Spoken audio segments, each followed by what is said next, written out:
Assalamualaikum warahmatullahi wabarakatuh. Alhamdulillah wassalatu ala Rasulillah wa ala alihi wa man wala. Alhamdulillah sekali lagi kita bertemu di dalam program pengajian melalui PDPY. Mudah-mudahan kita diredai oleh Allah Subhanahu wa taala. Jadi kita sambung pada bab faslun fi haddi syaribil muskir min khamrin wa ghairihi. Jadi pada kali ini kita pergi kepada bab yang menyatakan hukuman peminum benda yang memabukkan, sama ada daripada arak ataupun lain daripada arak. Wa syarbuhu min kabairil muharramati, minumnya merupakan daripada dosa besar. Dosa yang diharamkan merupakan dosa besar. Wal aslu fi tahrimihi, dalil pengharamannya ialah qauluhu ta'ala ya ayyuhalladzina amanu innamal khamru wal maisir wal ansab wal azlamu rijsum min amali syaitani fajtanibuhu la'allakum tuflihun. Wa in aqada al-ijma'u ala tahrimil khamri wa kana al-muslimuna yashribunaha fi sadril Islam.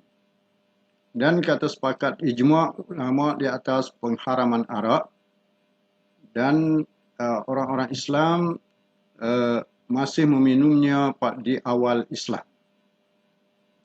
Wa kana tahrimuha fi sanati tsalitsati minal hijrati ba'da Uhud. Dan pengharaman arak ini bermula pada tahun yang ketiga daripada hijrah selepas peperangan Uhud. Wa qila bal kana al-mubahu asy-syurb. Dan satu kaum mengatakan bahawasanya bahkan adalah harus meminum la ma yantahi ila sakaril mazilil lil aqli. Jadi ada satu kaum mengatakan harus meminum selama mana tidak sampai kepada mabuk yang boleh menghilangkan akal. Fa innahu haramun fi kulli millatin. Maka sungguhnya arak ni hukumnya haram pada semua agama. Jadi itu yang yang dikatakan dengan dalil daripada Al-Quran dan sejarah pengharamannya. Ma'nal khamr wal khamru al-muskiru min asiril inabi. Ma'nal khamr wal khamru ataupun ta'rif khamr, mal muradu bil khamr atau arif al khamr. Al khamru al-muskiru min asiril inabi. Jadi itu ta'rif al-khamar, iaitu al-muskiru min asiril inab. Benda yang memabukkan daripada perahan anggur. Itu ta'rif ataupun maksud al-khamar. Wakhtalafa ashabuna fi wuqu'i ismil khamri 'ala al-anbidhati. Hal huwa haqiqah? Berselisih pandangan oleh ashab kita, kaum sahabat Syafi'i, fi dalam berlakunya nama khamar ke atas ambizah. Hal huwa haqiqah? Adakah dia tu hakikat? Jadi al-khamar dengan ambizah. Jadi ambizah ni apakah dia tu khamar? Apakah dia tu hakikat pada khamar ataupun majaz? Qala al-Muzanni wa jama'ah, telah berkatalah Muzanni dan jamaah Naam. Jadi Muzani dan jamaah ulama mengatakan, ya, al-ambizah ni hakikat. Lianna al-ishtiraka bis-sifati yaqtadil ishtiraku fil ismi. Alasannya ialah kerana sama sifat membawa kepada samanya pada nama. Itu alasan Muzani dan jamaah yang mengatakan bahawasanya ambizah ni huwa hakikat. Wa huwa qiyasun fil lughati, dan dia juga dikiaskan pada makna lughah. Wa huwa jaizun andal aktsarin, dan dia merupakan kias pada lughah itu ialah harus di sisi kebanyakan ulama. Wa huwa zahirul ahadis, dan dia melihat kepada zahir hadis. Wa nasabar rafi'i ila al-aktsari annahu la yaqa'u 'alaiha illa majazan. Manakala Rafi'i menyandarkan kepada kebanyakan ulama bahawasanya dia tu tidak berlaku ke atasnya, ke atas hakikat, illa majazan, kecuali dia tu majaz. Melainkan dia tu majaz. Jadi Rafi'i mengatakan bahawasanya al-ambizah itu adalah majaz, bukan hakikat. Amma fi tahrimi wal haddu fakal khamri. Adapun pada pengharamannya dan pada hukumannya sama seperti arak. Jadi hukumannya tidak ada khilaf, maknanya sama seperti arak. Cuma yang ada khilaf ulamanya, apakah dia tu hakikat sebagaimana khamar ataupun dia tu majaz. Itu saja. Jadi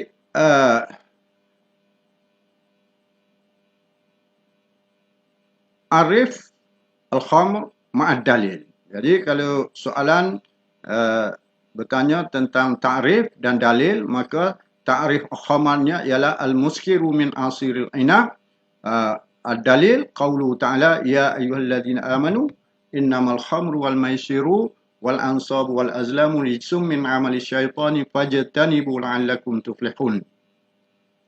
Haddul khamri wa syurutihi.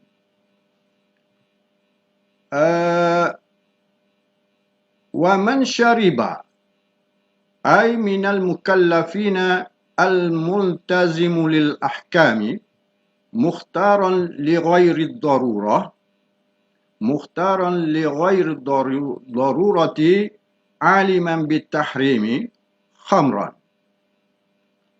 Jadi mereka yang minum. Jadi siapakah mereka itu? Iaitu ay minal mukallaf. Jadi syarat ni. Al-mukallaf, pertama, syarat pertama, mereka tu, syarat yang pertama dia tu mesti mukallaf. Apabila dia kata mukallaf, di sini ada an yakuna balighan, an yakuna aqilan. Mukallaf. Dia ada dua di sini. Syarat. Syarat hukuman arak. Yang pertamanya syarat hukuman terhadap peminum arak, syarat pertama ialah baligh akil. Disatukan baligh akil jadi al-mukallaf. Kemudian syarat yang keduanya al-multazimu lil ahkam. Mereka yang berada di bawah undang-undang, yang patuh kepada undang-undang minum arak. Jadi dia dikenakan undang-undang ke atasnya.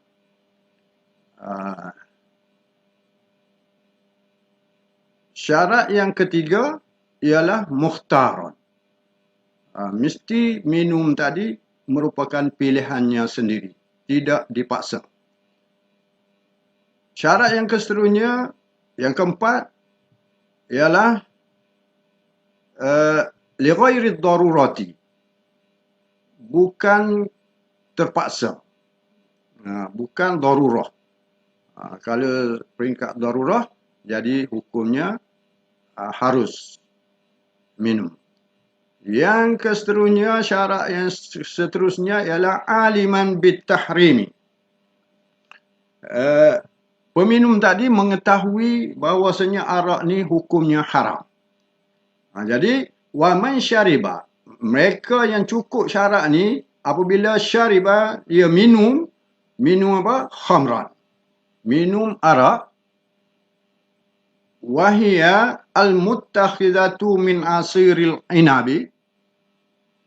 Dan dia al-muttakhidatu min asiril inabi. Arak-arak ni ialah yang diambil daripada perahan anggur. Kama marra, seperti mana yang di dalam takrif tadi. Au syariba syaraban muskiran, ataupun mereka yang mukallaf multazim lil ahkam mukhtaran li ghairi darurah aliman bitarini, syariba syaraban muskiran. Ia minum minuman yang memabukkan ghairul khamri, selain daripada arak. Kal ambidati, seperti ambidah. Yang kita bincang di awal tadi, ambidah. Apakah yang dikatakan dengan ambidah? Ataupun apakah ta'rif al-ambidah?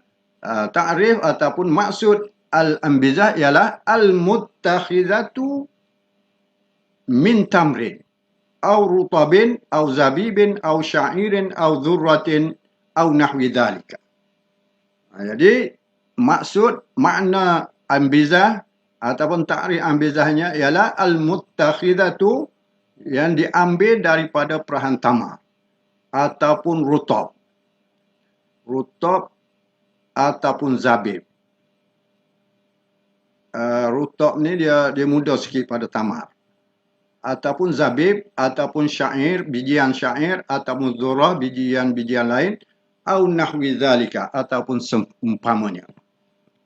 Jadi apabila seorang itu yang cukup syarat-syaratnya minum arak ataupun minum minuman yang memabukkan, syaraban muskiran,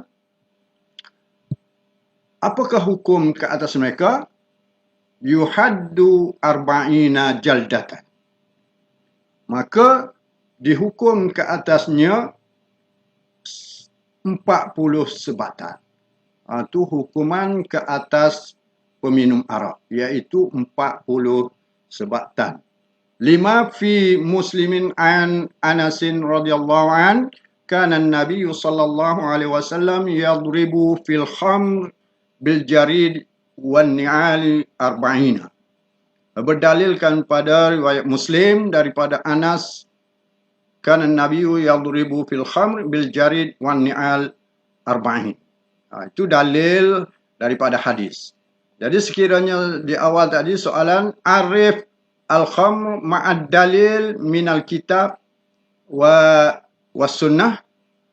Jadi dalil daripada al-kitab, qaulu ta'ala, yang di awal tadi. Kemudian manakala dalil daripada as-sunnah, iaitu kana an-nabiyyu yadribu fil khamr wa bil jaridi wan ni'ali arba'ina. Baik, dhabitu ma'na al-khamr. Dhabitul ma'na al-khamr, kaedah untuk nak menentukan maksud arak. Kaedah untuk nak menentukan maksud arak, makna arak. Kaedah dia macam mana?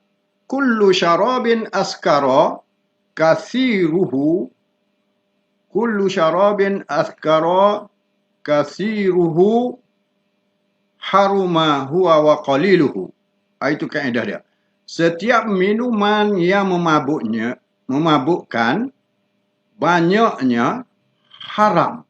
Hukumnya dia tu wa qaliluhu, dan sedikitnya.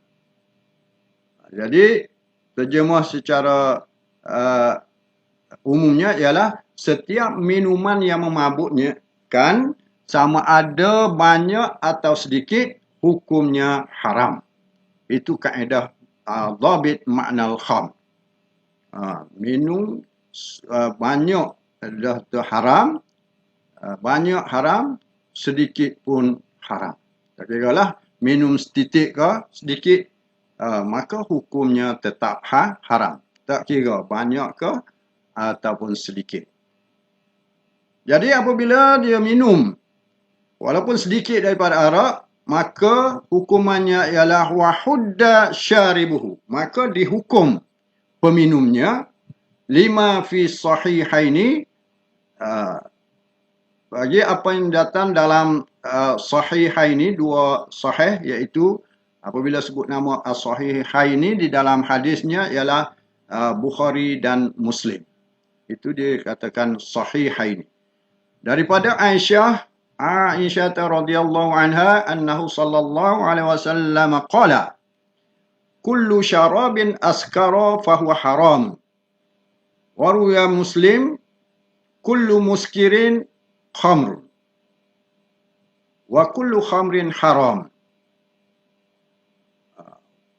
Ini di antara dhabit makna al-khamr. Kullu syarabin askara fahuwa haramun, kullu muskirin kham wa kullu khamrin haram. Wa innama hurimal qalilu wa hudda syaribuhu. Sesungguhnya diharamkan walaupun sedikit, dan wahudda syaribuhu, dan dihukum peminumnya. In kana la yaskaru hasman limadatil fasad, sekiranya tidak mabuk, wa inna ma hurrimal qali wa hudda syaribuhu, sesungguhnya apa yang diharamkan sedikit itu dan dihukum peminumnya, sekiranya dia tu tidak mabuk, boleh membawa kepada kerosakan. Ia tu boleh membawa kepada kerosakan.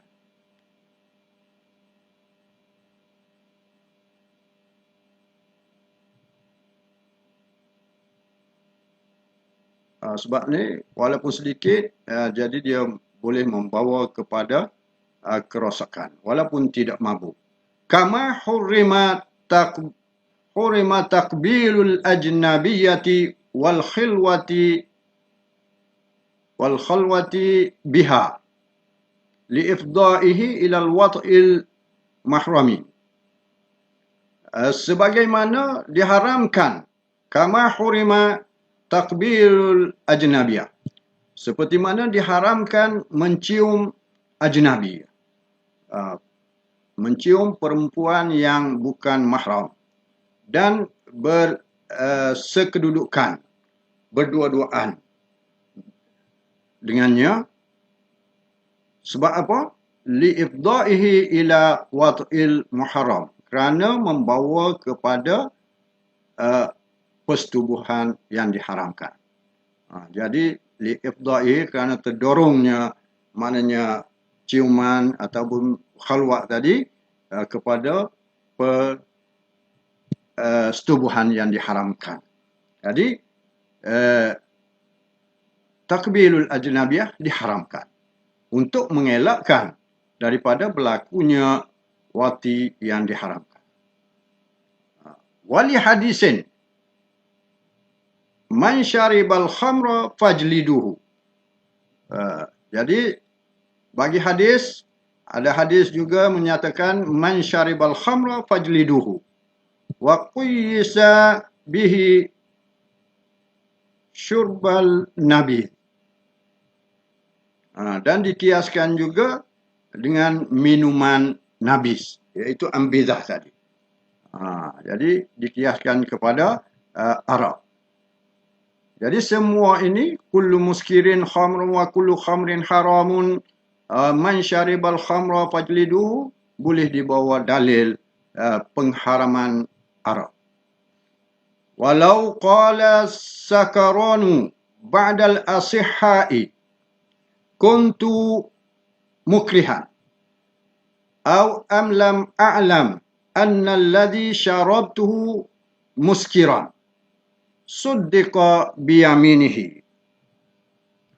Ini permasalahan. Masalahan dia kata, walau qala sakaron, sekiranya berkatalah oleh orang mabuk, ba'dal isha'i, selepas dia pulih daripada mabuk, dia kata macam mana? Kuntu mukrihan. Dia kata, saya dipaksa minum. Naik di court, di mahkamah, depan mahkamah, dia kata, saya dipaksa oleh seseorang. Contoh. Au am lam a'lam, ataupun dia kata saya tidak mengetahui.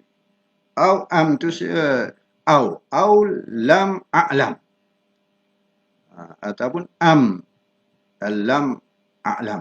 Jadi kitab tu mana-mana satu, au ataupun am. Au lam a'lam anna alladhi syarabtuhu muskiran. Ataupun dia kata, saya tidak tahu bahawasanya yang saya minum itu adalah minuman yang memabukkan. Dia buat alasan sedemikian. Maka apakah hukum dia? Suddiqa biyaminihi. Maka dibenarkan dia tu dengan sumpahnya. Jadi diminta supaya dia bersumpah. Itu. Jadi sekiranya dia bersumpah, maka mahkamah boleh membenarkannya. Jadi terlepaslah dia daripada hukuman. Itu duduk di bawah dhabit makna al-kham. Seterusnya,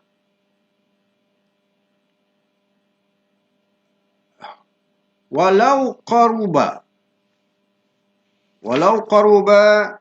islamuhu faqala jahiltu tahrimaha lam yuhaddu li'annahu qad yakhfa alaihi dhalika.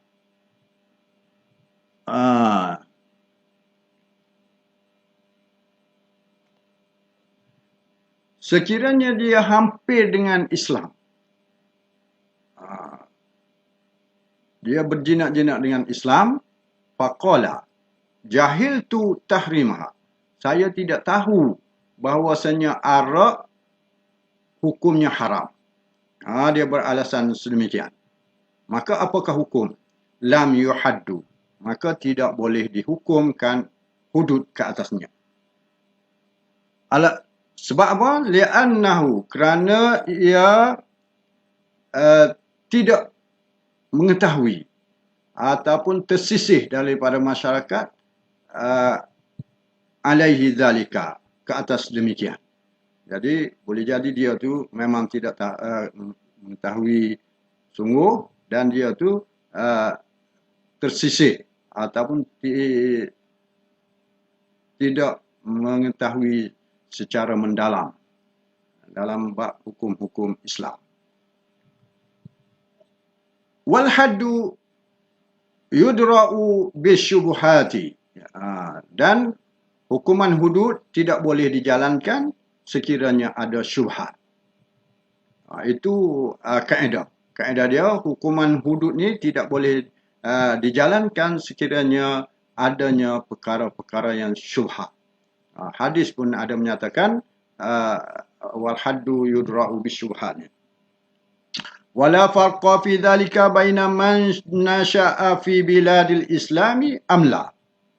Tidak ada perbezaan pada sedemikian itu di antara mereka yang lahir di negeri Islam ataupun tidak. Jadi tak ada beza sama ada dia tu lahir dalam negeri Islam ataupun tidak. Walau qala alimtu tahrimaha walakin jahiltu al-hadda bisyurbiha. Sekiranya ia berkata, saya tahu arak hukumnya haram, Dia kata dia tahu arak ni hukumnya haram. Walakin jahiltul had. Akan tetapi saya tidak tahu kena hukuman sekira meminumnya. Jadi dia kata dia tahu hukumnya haram, tetapi dia tidak tahu minum arak ni dikenakan hukuman. Dia ingat hanya semata-mata haram saja, hanya semata-mata berdosa saja, tidak dikenakan hukuman. Itu alasan dia. Maka sekiranya dia bagi alasan yang sedemikian, hukumnya ialah had. Dia dikenakan hukuman hudud. Sebab apa? Lianna min haqqihi idza alimat tahrima an yamtani'a. Kerana daripada kewajipannya apabila dia mengetahui hukum arak ni hukumnya haram, maka dia kena menghalang daripada meminumnya. Itu alasan dikenakan hukuman hudud. Seterusnya, at-tadawi bil khamr. Jadi biasanya kalau lau tu dalam fiqh ni, biasanya soalan ni soalan di dal lah. Soalan dal yang inginkan kepada hukum. Jadi para pelajar kena ambil prihatin sikit. Maknanya contoh soalan di dal dia mari pernyataan walau qala alimtu tahrimaha walakinna jahiltul hadda bisyubbiha. Jadi para pelajarlah yang akan menjawab hukum dan alasan. Jadi kalau sekiranya soalan berbentuk sedemikian, maka para pelajar jawab haddu. Alasan dia li'anna min haqqi idza alima tahrim an yamtani'a. Itu alasan. Okey, seterusnya at-tadawi bil khamr, berubat dengan arak. Wa yahrumu tanawalul khamri lidawa'in wa atashin. Haram hukumnya mengambil arak untuk berubat dan kerana dahaga. Jadi untuk berubat hukumnya haram.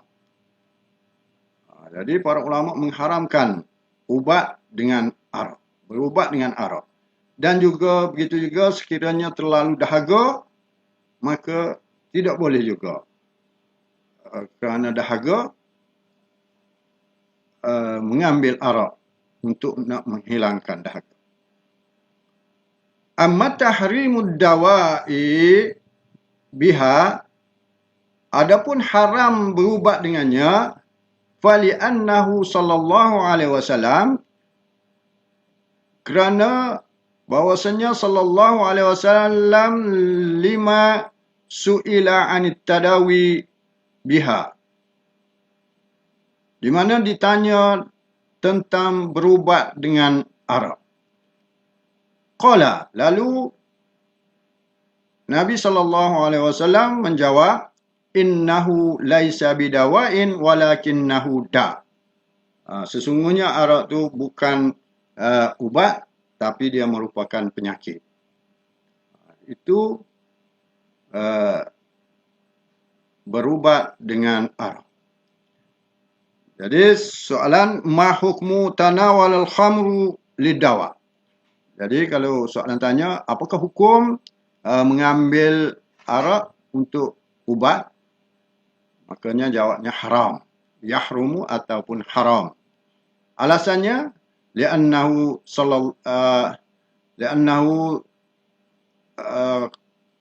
lima su'ila anit tadawi biha qala, ataupun li'annahu sallallahu alaihi wasallam qala innahu laisa bidawa'in walakinnahu da'. Wal ma'na, dan maknanya ialah Allah subhanahu wa ta'ala, Allah subhanahu wa ta'ala salbul khamr sabbu khamri manafi'aha hinama haramaha. Bahwasanya Allah Subhanahu wa taala menafikan arak ada manfaatnya ketika mana diharamkannya. Jadi sebelum tu Allah Subhanahu wa taala di dalam ayat Al-Quran mengatakan bahawasanya ada manfaat, sedikit manfaat dan banyak haram. Tapi di sini apabila Allah Subhanahu wa taala mengharamkan arak, maka Allah menafikan arak itu memberi manfaat. Wa ma dalla alaihi al-Qur'an min anna fiha manafi'u lin-nasi innama huwa qablu tahrimiha. Dan apa yang menunjukkan ke atas Al-Quran daripada manfaat untuk manusia, sesungguhnya dia itu sebelum pengharamannya. Jadi sebelum diharamkan dia ada sedikit manfaat dalam ayat yang diterangkan di dalam Al-Quran. Tetapi apabila Allah mengharamkan, maka tidak ada manfaatnya lagi. Wa in salima baqa'ul manfaati fatahrimuha maqtu'un bihi. Dan sekiranya diterimalah masih kekal manfaatnya, maka fatahrimuha, maka pengharamannya maqtu'un bihi, sudah qata'. Jadi sudah daripada nas yang qata'. Wa husulu syifai biha maznunun, dan berhasilnya penyembuhan dengannya zon.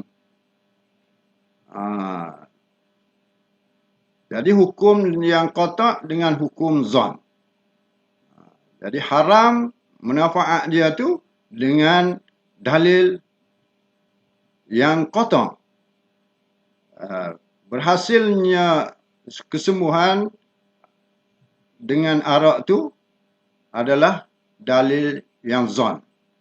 Fala yaqwi ala izalatil maqtu'i bihi, maka dalil zon tidak boleh, tidak kuat untuk menghilangkan dalil yang qata'.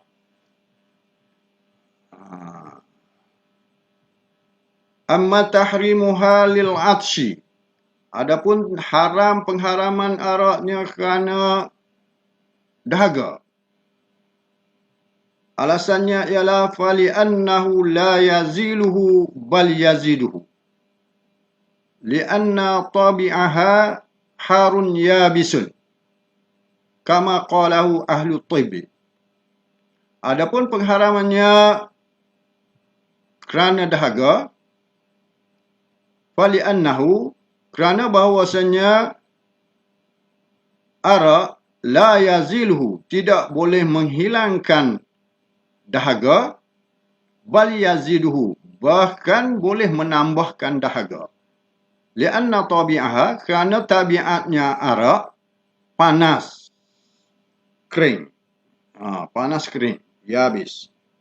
Kama qalahu ahlu tibbi, seperti mana yang telah dikatakan oleh ahli doktor.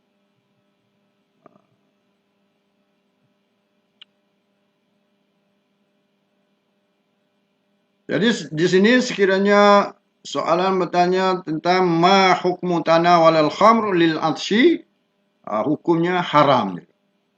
Apakah hukum mengambil arak untuk menghilangkan dahaga? Hukumnya haram. Alasannya ialah li'annahu la yaziluhu bal yaziduhu, ataupun li'anna tabi'aha harun yabis. Itu alasannya. Ataupun ma hukmut tadawi bil kham, Soalan secara umumnya ialah ma hukmut tadawi bil kham? Apakah hukum berubat dengan arak? Maka jawapannya haram. Yahrumu at-tadawi bil kham. Alasan boleh ambil mana-mana alasan. Innahu laisa bidawain walakinnahu da, ataupun annahu la yazilhu bal yazidu. Baik, seterusnya kita pergi kepada az-ziyadatu an arba'ina wa aqwalul ulama'i fihi.